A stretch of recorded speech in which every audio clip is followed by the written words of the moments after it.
You're tuned in to Porch Talk with Rev Pat, where raw, real talk rules. So sit back and relax with that delicious cup of coffee or tea or your favorite glass of wine as Rev Pat delivers real, transparent, and raw conversations about all things life. Let's get started.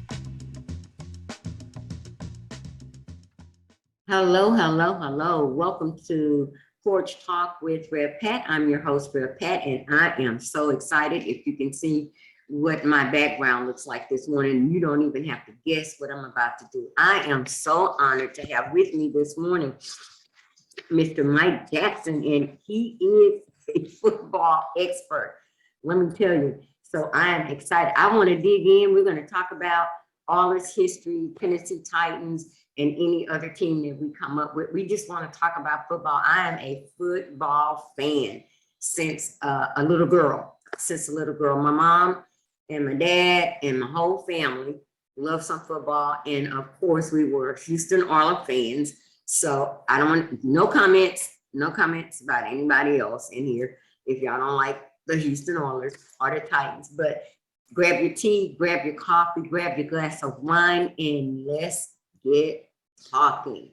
So, Mr. Michael, let me tell you, I looked at all of the questions and I looked at all of the things that you discuss and talk about, and it's just so much in here. It is so much in here.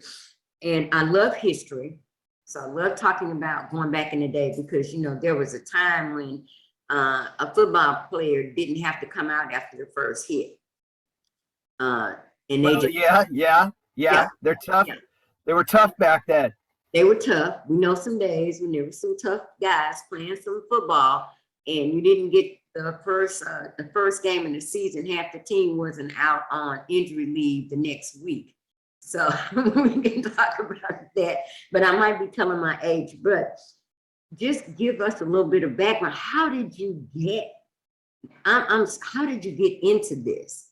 What caused you to just delve this deeply into football and its history? And there's just so much on your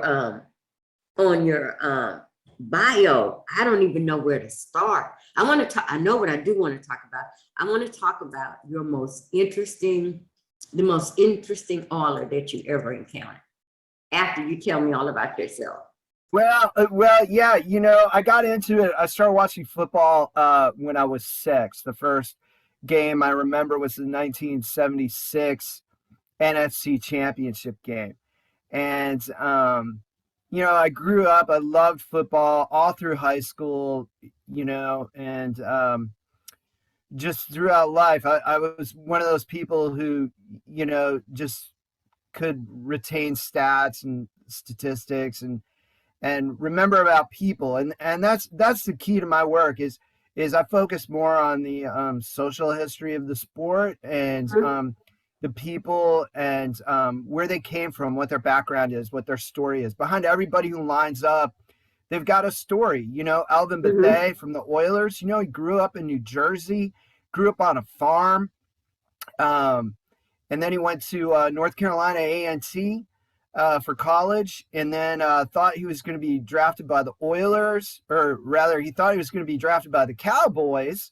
The Cowboys told him they were going to draft him, and then in his dorm room, he got a call from the Oilers, and he was like, "I don't know who the Oilers are. I'm waiting for a call from the Cowboys. I don't know who you guys are." But you know, Alvin, you know, now he's a Hall of Fame.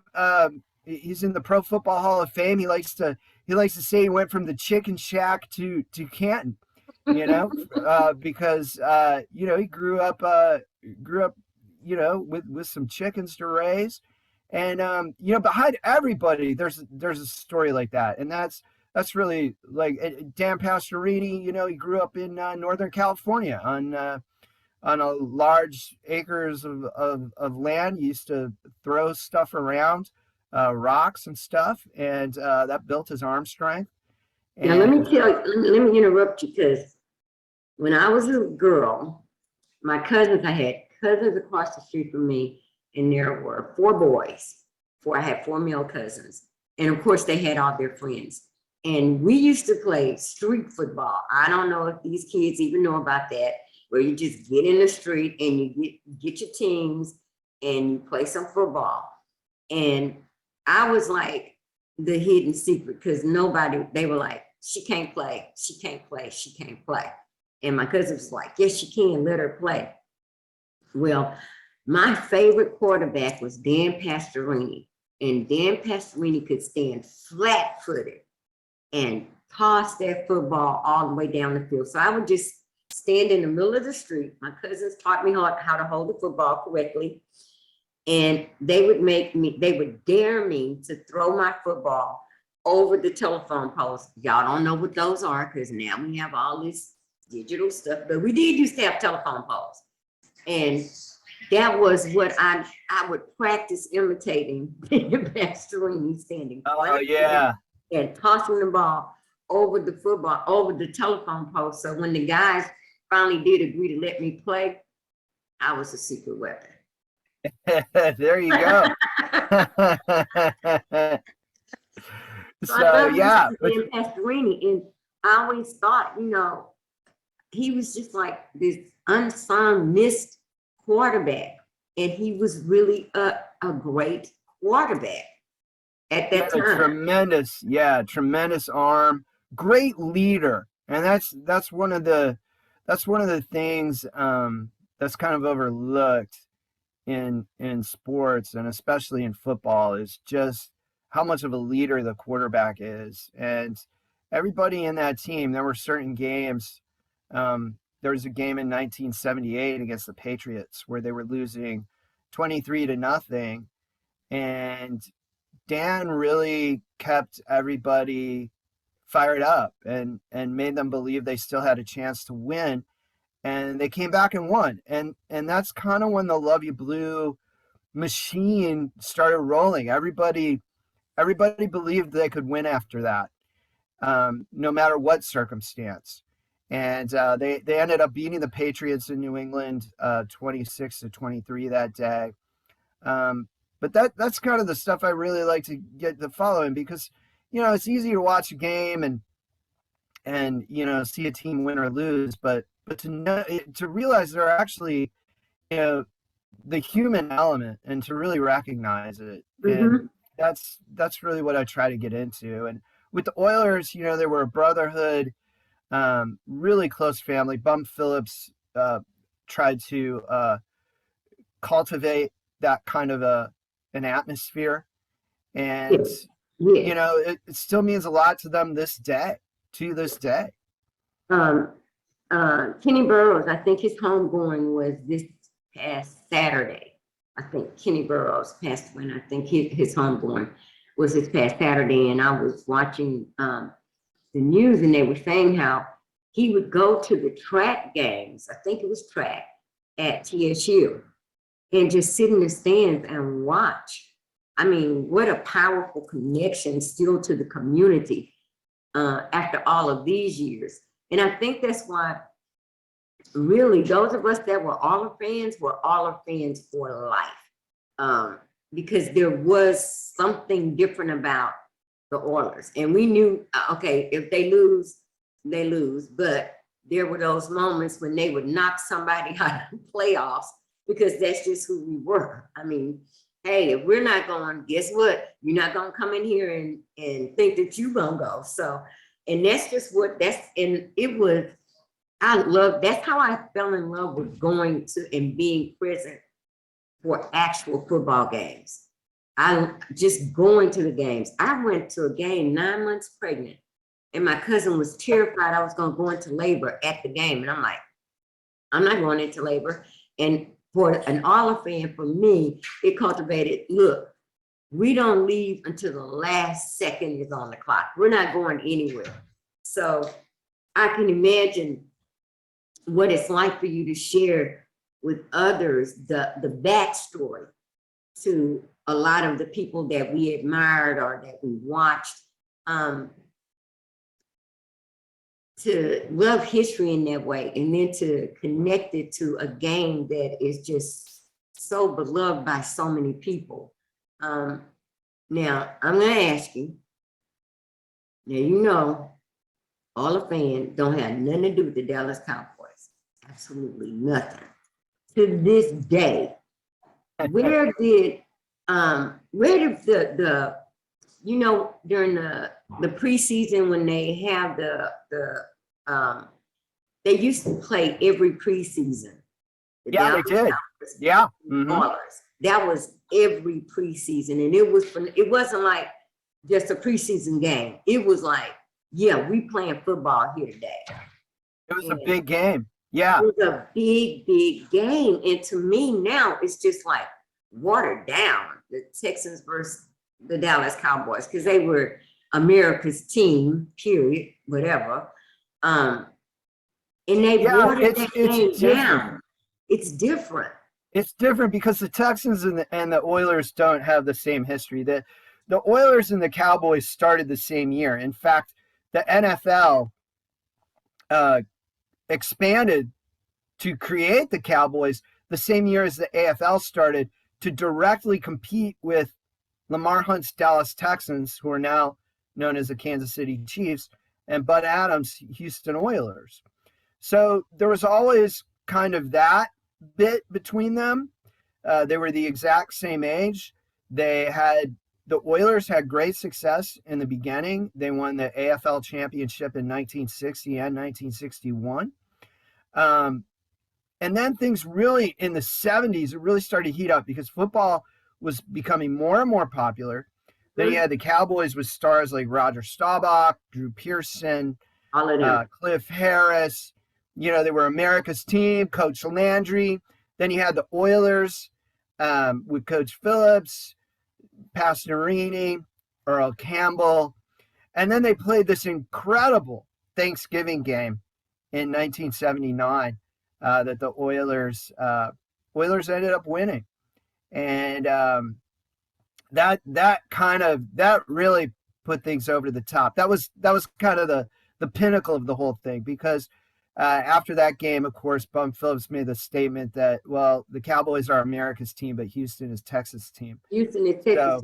Now, do you remember, and I hope I'm getting this right, Monday Night Football, I don't know who we were playing at that time. Miami. It was probably Miami. You know what I'm about to talk about. Uh-huh. When he called, look at that monkey go. Oh, yeah, that was different. Yeah, I don't know if that was the Oilers game. Yeah, you're talking about Howard Cosell. Howard Cosell, was that? I don't know if that was an Oilers game. It might have been, but yeah, I remember. And then he was gone within like 2 or 3 weeks. You know what? I'm gonna Google that because I don't know why I'm thinking there was an Oilers game. I don't know why I'm thinking it may have been. I don't remember the specifics. I remember watching the game, and then the next week, Howard Cosell said something like, "Look at that guy. He's like an animal out there." And Frank Gifford said, "Now watch it, Howard. You remember what happened this week. You gotta be careful." But those were the good. But that team, that watching football on Monday nights was like everything. And now, to me, again, here we go with changes in technology, where almost you have to have cable to watch football. Yeah, on Monday Night Football, yeah. Mm-hmm. I mean, it's like even. I mean, or like I have to do in order to see my Titans. Have a particular cable company because they have a lock on the games, and you have to pay this extra 100 something whatever just to see your particular team. Red zone, all of this. I don't want to just see football. I don't want to just see touchdowns. I want to see the game, and it just has changed so much from back in the day when you could just have the whole family over and watch football all day on a Sunday. And then look forward to Monday Night Football and just, I mean, binge watch, really. And now you could. That was the original binge watching. That was the original binge watching, was to sit on a Sunday and just watch football. And now it's, and to me, maybe I'm wrong, it's the favorite teams. We get to see the favorite teams on Sundays. We don't really get to see real football. But for me, I don't look, there are so many things about football now that to me are so different, like preseason and teams really getting prepared for the season, which is why I think we never make it past the first game of the season without 50 people being sidelines with injuries, because you didn't actually do any conditioning. You didn't actually have a preseason. It's just all fluff. And what do you think about that? That's just my crazy opinion. And somebody would say, she's a woman, she don't know what she's talking about. But yes, I do. I think there's a lot of credence to that, because you think about, it's such a high impact sport and it takes so much to play it. If you just show up and start playing real regular season games without having that preseason conditioning, I do think there's a correlation between the injuries and because it used to be a 6-game preseason when guys had to work jobs in the off season because they didn't get paid as much. Right. I mean, it used Nearly to as be much. a real preseason. It used to be a real actual preseason. And Yeah. I think 6 games for a while. It was 6 games for quite a while. and I think a lot of that has changed because just for me, back in the day, guys played football because they loved the game. Because if you can get on a field and play football, none of these guys could take a hit from Jack Tatum. None of these guys could take a hit from some of the players, defensive players back in the day. They wouldn't survive it. If you can't survive the first game of the season, you surely couldn't play with the Jack Tatum or anyone else on that level, really. So we got to see real football, and now it's being so watered down. And I'm not discounting the injuries, because I've watched documentaries on brain injuries connected to football and all of that. But at the same time, where's the love for the sport? We talk more about contracts now than we do anything else. Who's got the biggest contract? Or who can we get rid of to get this person? We talk more about that than we do the love for the sport. And I think that's missing. I think that takes away from the fans' enjoyment of a game. Sure, I'm a Titans fan, and I'm gonna watch the Titans no matter what. But I miss that kind of sense of the love of the sport that came from those that played the game. What do you think? Yeah, back then it was a little different, and like we alluded to, those guys had jobs in the off season. Generally, Elvin Bethea sold suits at a clothing store.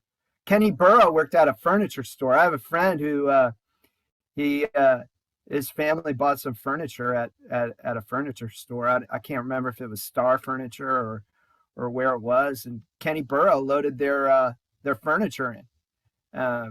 Because they weren't making the kind of money that they are today. And I think Herman Edwards put it best when he was an analyst for ESPN. He's now a head coach for Arizona State. But he was talking about Albert Hainsworth, and he said that guy cares more about what football provides for him than he cares about football. And that was after Albert Hainsworth had signed a $100 million contract. They wanted to move him from, I think they wanted to switch his position, and he said he didn't want to do it. Herm Edwards points it out, and I think there is that. Players now, they tend to get caught up in the celebrity and the money. All of that is much bigger than back in the day. Because those are big distractions. And then they have, other people telling them what to do. And there are a lot of things to distract them from football. But back in the day, you had to love the game to play it, because you sacrificed so much to play it, and even to coach it. A lot of the coaches in the 60s, like Lombardi and Tom Landry, I know when they were working for the New York Giants together, they'd have conversations about how difficult it was to raise a family on what they were making as NFL coaches. I mean, and if a true friend of football really wants to know, there are so many documentaries out there about these coaches, Lombardi, Landry, not my favorite, but it doesn't matter what they sacrificed to coach. Now I will say, Tom Landry bought some class because you could point Tom Landry out from any crowd on the sideline with that hat and that jacket. And and that's another thing. Now, my other favorite, all-time favorite, is Joe Namath. And I'll tell you what. Joe Namath, to me, I know he was flamboyant and all of that stuff, but to me, he was just the coolest quarterback that actually loved the game and never forgot where he came from. Never forgot where he came from. And he was talented, and all of the documentaries that I've ever watched about him, and to see how many injuries that man sustained playing that game and still love the game. And to this day is still the coolest. I mean, I know his voice. I don't care where I am. I can hear his voice and I go, that's Joe Namath. So what do you think about Joe? Man, Broadway Joe. Wow. Yeah, Joe Namath was great, and you know, he signed that $400,000 contract, which was enormous at the time. And that's when he signed his rookie year with the Jets. And you know, he kind of brought that kind of celebrity and that kind of persona into the game. And, you know, back at that time, there were a lot of characters.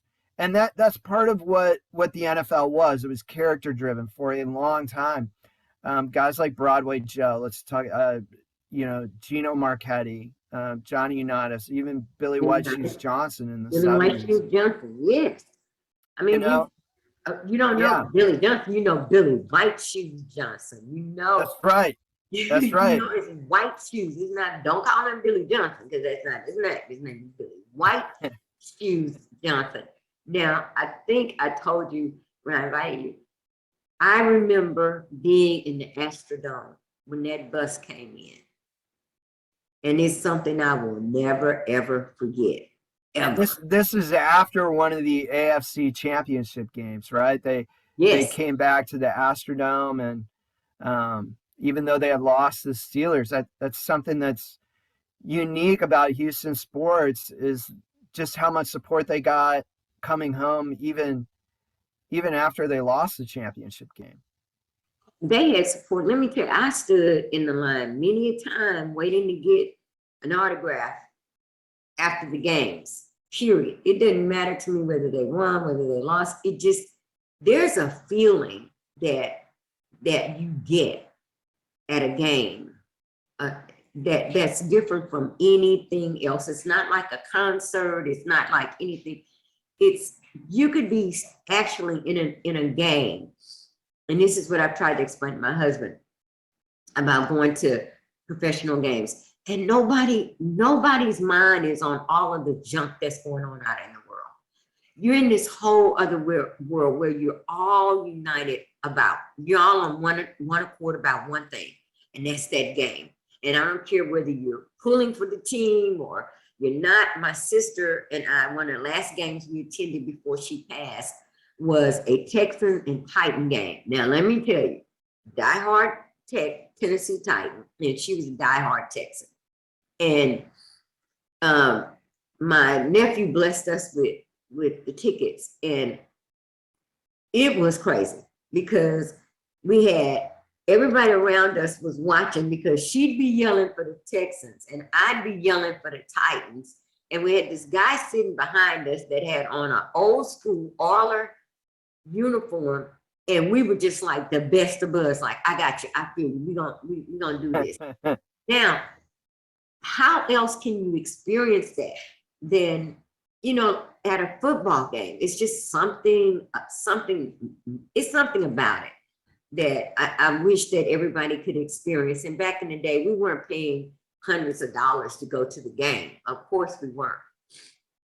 It was more affordable But another piece to this that I wanted to ask you about is, what do you think are the biggest changes in the game, other than the money, other than paying these people millions and millions and millions and millions and millions of dollars?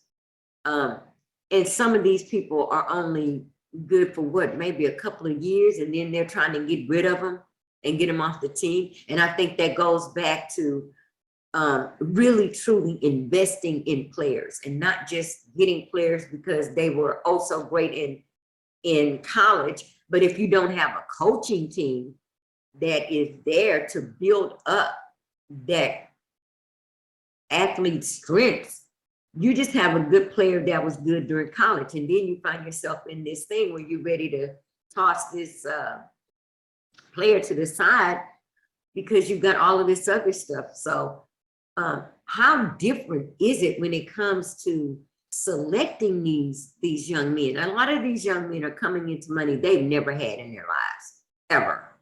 And then you see the whole craziness that goes on, because to me, they are not equipped to handle that big of a change in their lifestyle.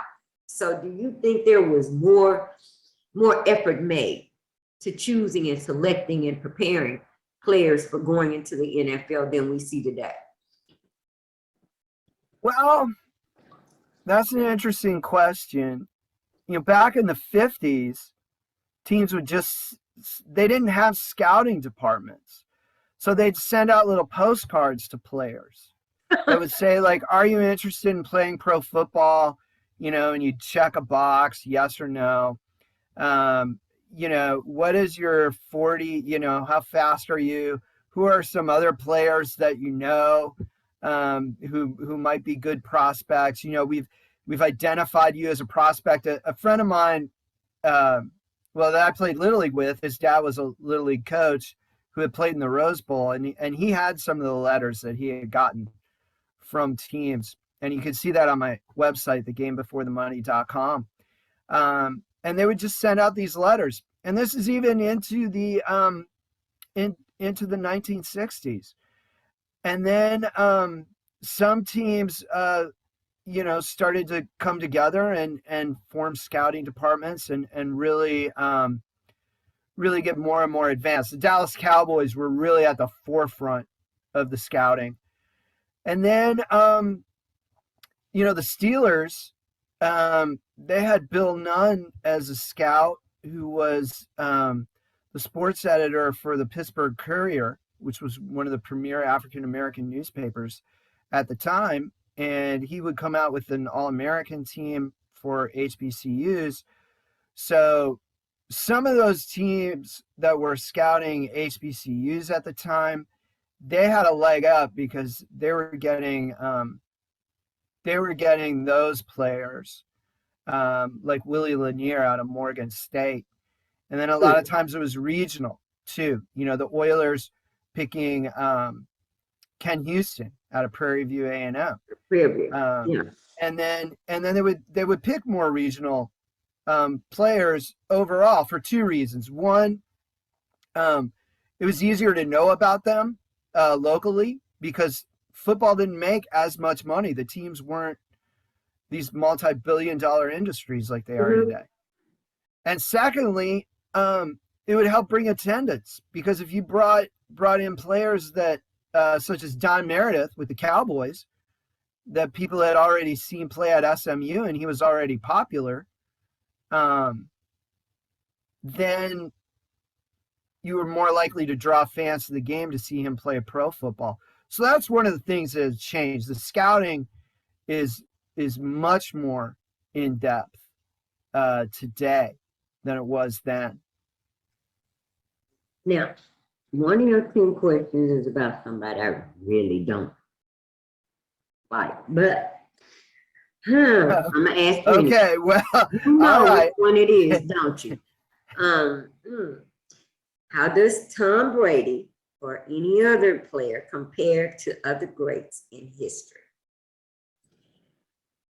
Well, Tom Brady has won a lot of Super Bowls, and he's proved himself as a leader, and he's proved himself as being able to play the position as well as anybody in history. I mean, that's a really short list of people who have had that amount of success. One person who's very overlooked, who had that kind of success, is Otto Graham for the Cleveland Browns, who played in 10 straight league championship games, which will probably never be matched.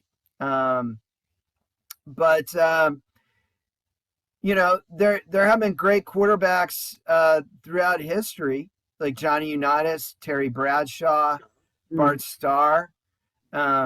Joe Montana is another who led their team to a lot of success as well. So it's kind of hard to tell. Back in the old days, let's just take Johnny Unitas as an example.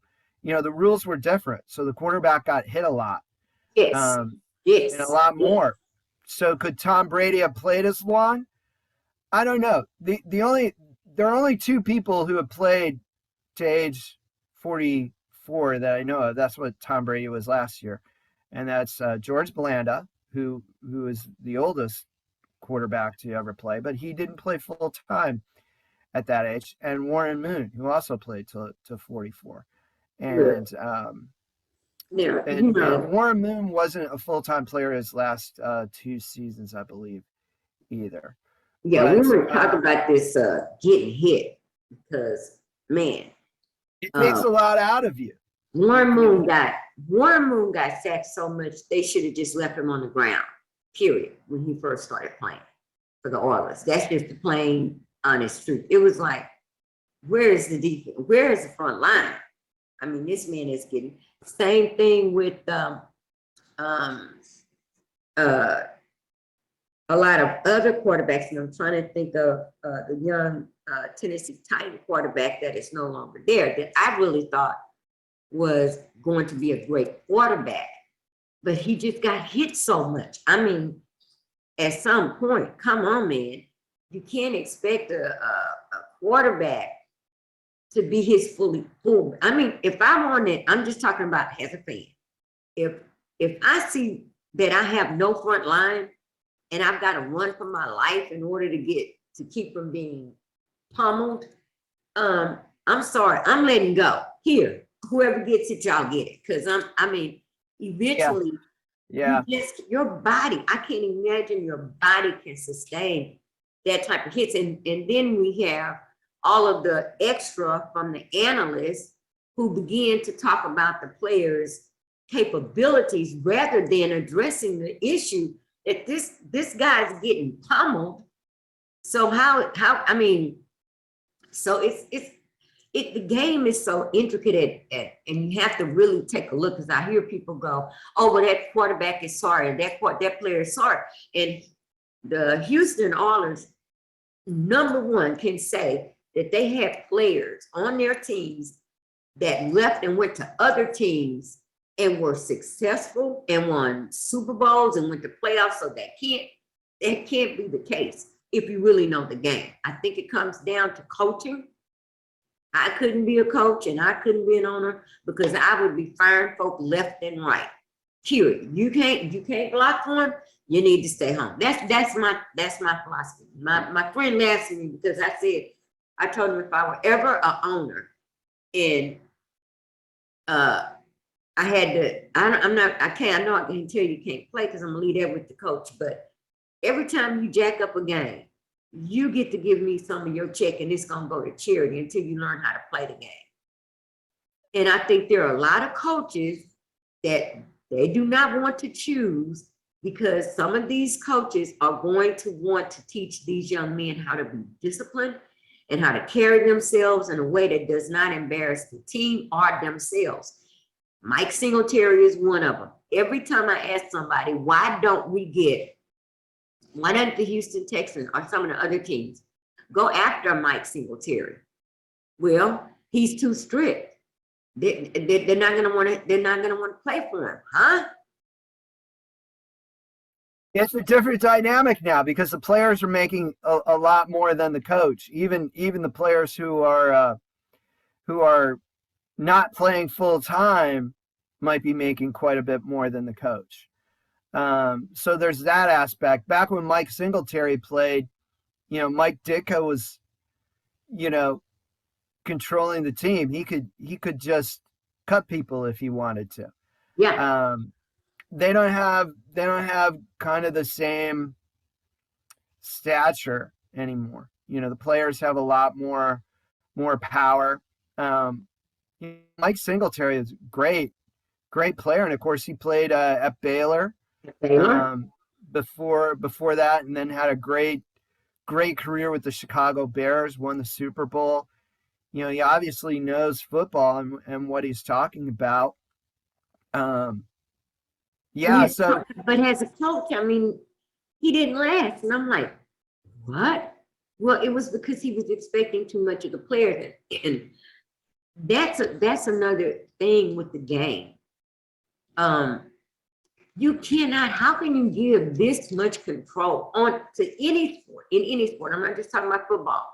So much control to the players where I can't go on my job and tell my boss what to do. If I had a job, there's no way I can just go march in my boss's office and say, well, this is what I'm going to do and this is what I'm not going to do, and still get a check, let alone have a job. And when we think about how we have transformed the game into nothing more than, if we gonna get, I mean, if we gonna, all we want to do is go to the Super Bowl in a year. Great teams don't do that.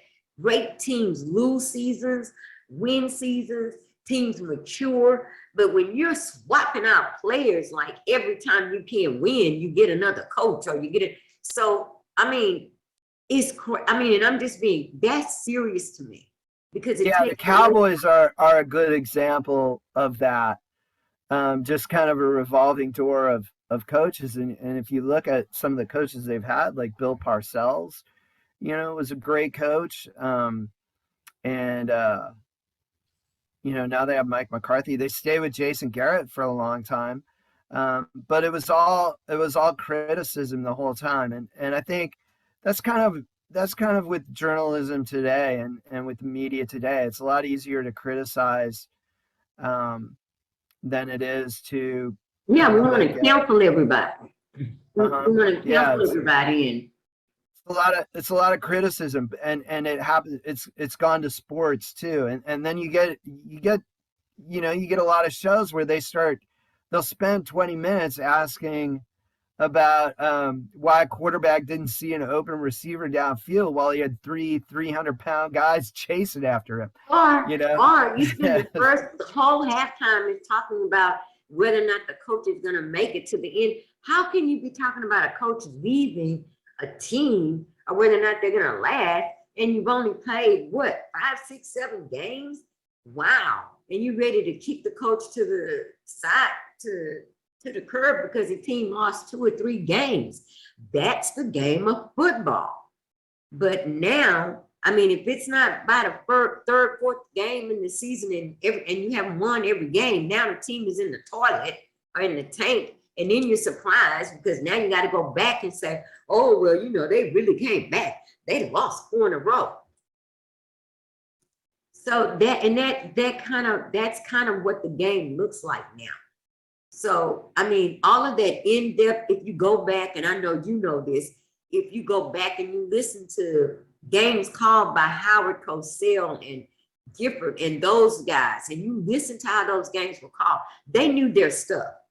They knew their business about their game. They knew about the players. They knew about the coaches. And it wasn't this fluff.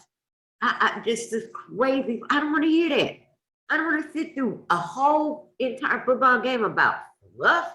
You're talking about the food being served at the count. Man, seriously. Yeah. Way back when, it was more, broadcasts were geared more towards the actual football fans and knowledgeable fans. And another great team was Pat Summerall and John Madden. Yes. And, oh my God, yes.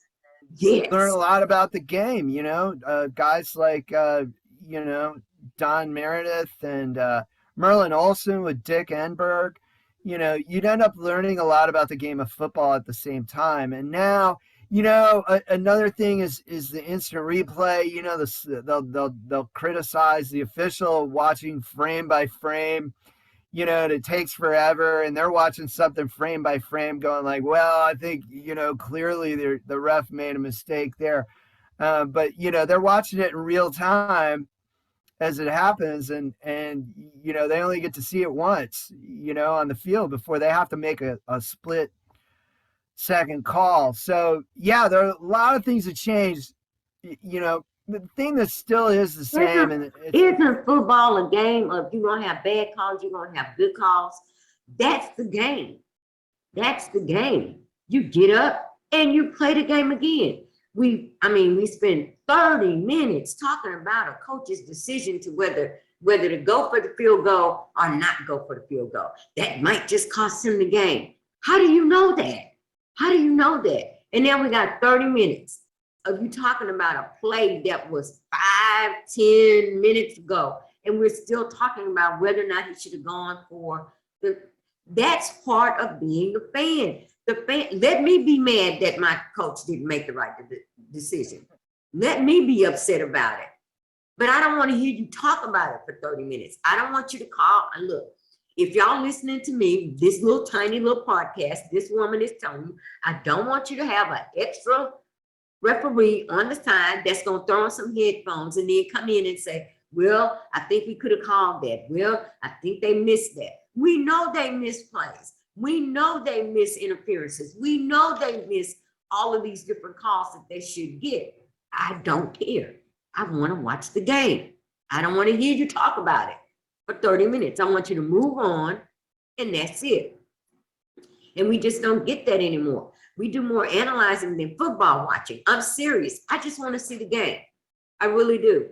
I want to go back to the days where I could turn on my TV on a Sunday, see some football, and watch it play out. And at the end of the day, somebody's going to win and somebody's going to lose.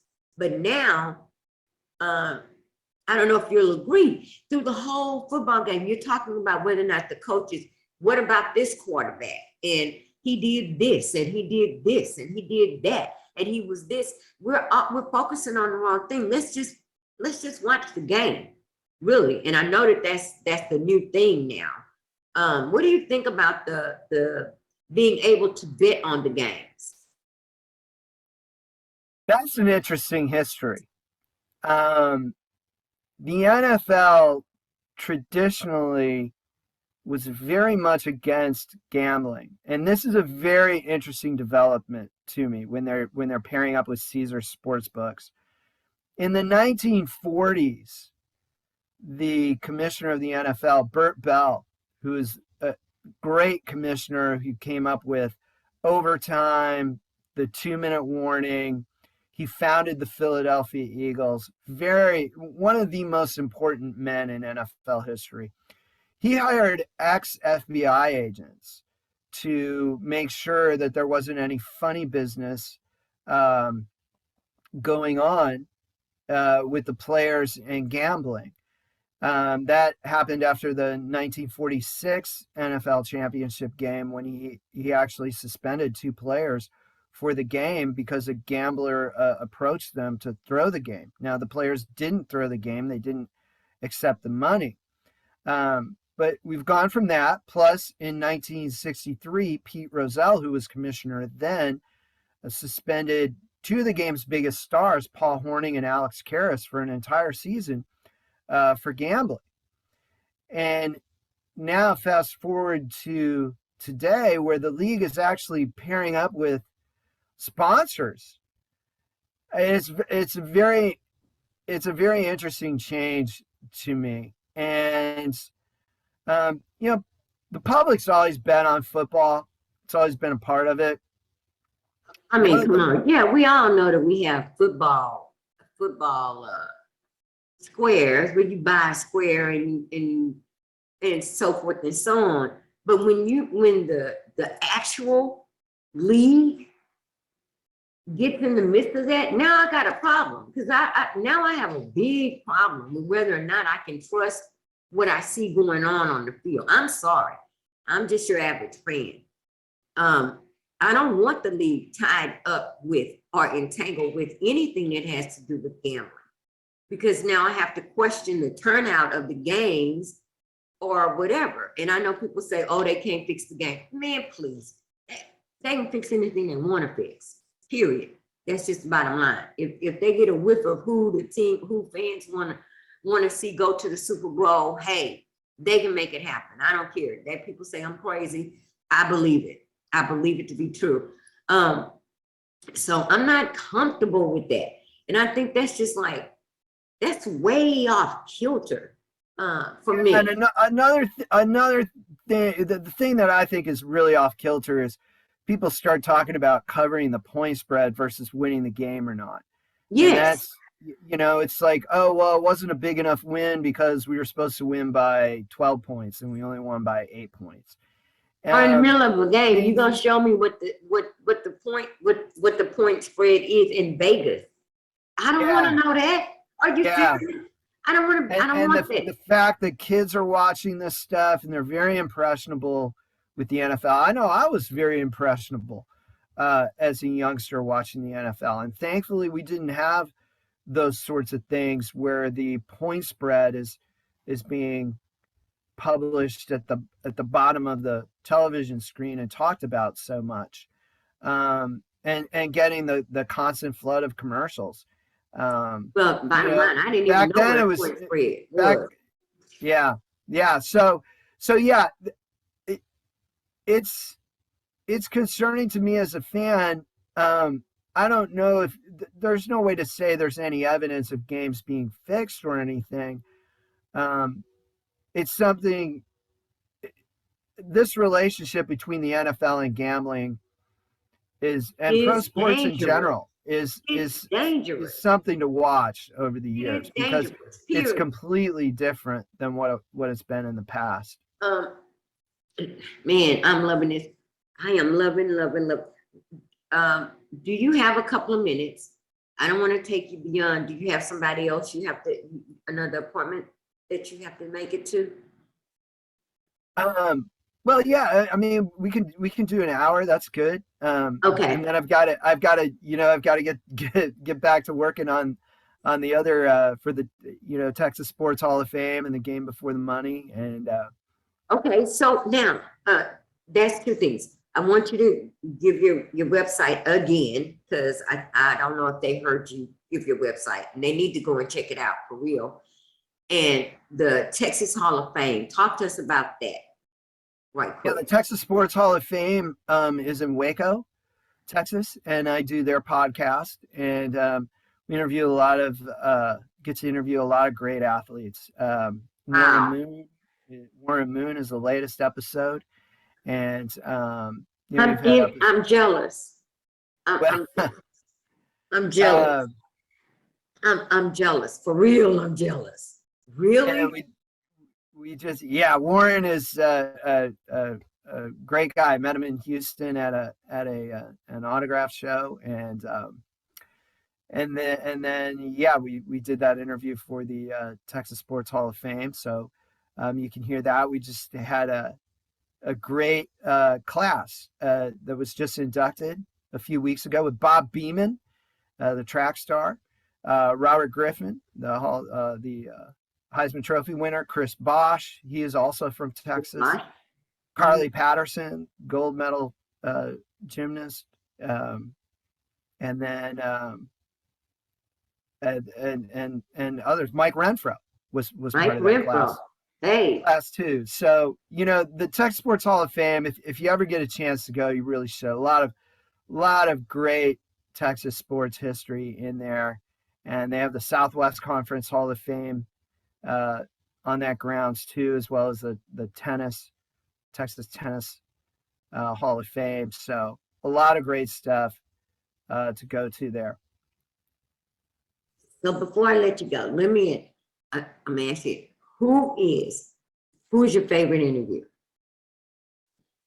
That's really hard to say, because thankfully Through the Game Before the Money, which is an oral history of football, both as a podcast and a book. You can get the book, The Game Before the Money, on Amazon, which is published by the University of Nebraska Press.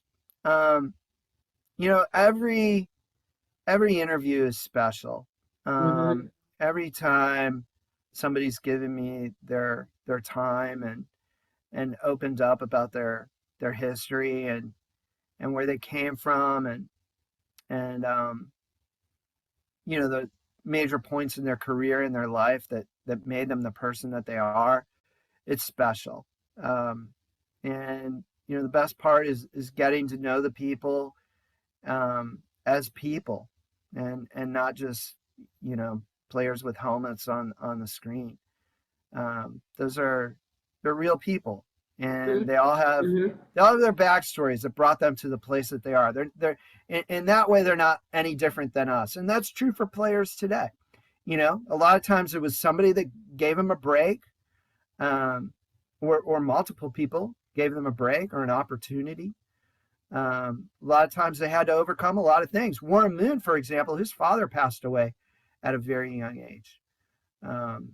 Wow. So they all come from something. And what's great about pro football is they all come together from all these fantastic, all these different backgrounds and places, and never thought I would be playing here. All of that. Well, I'm gonna let you go, but I'm not gonna let you go before you agree to let me interview you again and share just more information.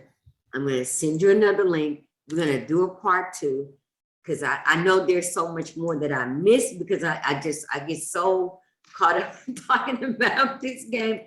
I'm gonna let you share. Is free reign. You just talk about whatever you want to talk about. Like I said, I have been so excited about this interview from the moment I got your response. I was like on top of the world. I'm a football girl, and I have some folk that really think I don't know what I'm talking about, but yes, I do. I want to talk about. Now I will give you a heads up because I want to talk about Jeff Fisher the next time you come back, and I want to talk about Amy Adams, who is. She was, I don't know if it's changed yet, the owner of the Tennessee Titans. And I really think she's just, I think she's just fantastic. I really do. But I know there was. When I did the documentary, We Were the Oilers, she was very supportive of it. Yeah, I would love to talk to her. And all the players say a lot of great things about her as well. So I just want to talk about those two. We're not gonna mess with Bud. We're gonna leave Bud where Bud is. We're not gonna mess with Bud.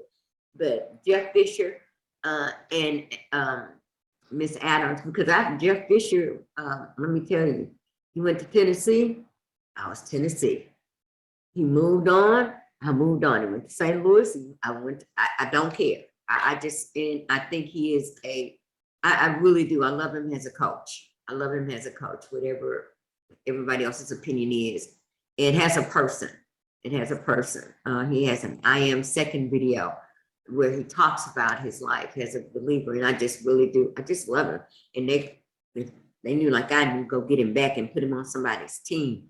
And let's do some real football. So thank you for your time. Thank you. I'll put links to everything in when I get ready to go, when your episode gets ready to go live, and I will send you a link. I thank you for your time. And don't forget that you committed to come back, and we're just gonna talk some more football. I love it. Thank you so much. Thank y'all for joining me for Porch Talk with Rev Pat. This has been my greatest pleasure. I want to tell you, go back and subscribe to the podcast on Zippy Stream, ZIPISTREAM. I might surprise you with some bonus exclusive content my mic, and you never know. You never know what you may get, but I advise you to become a subscriber so that you can get that exclusive content. Go out and be blessed, my friends. Be blessed. Thank you for joining me on the porch.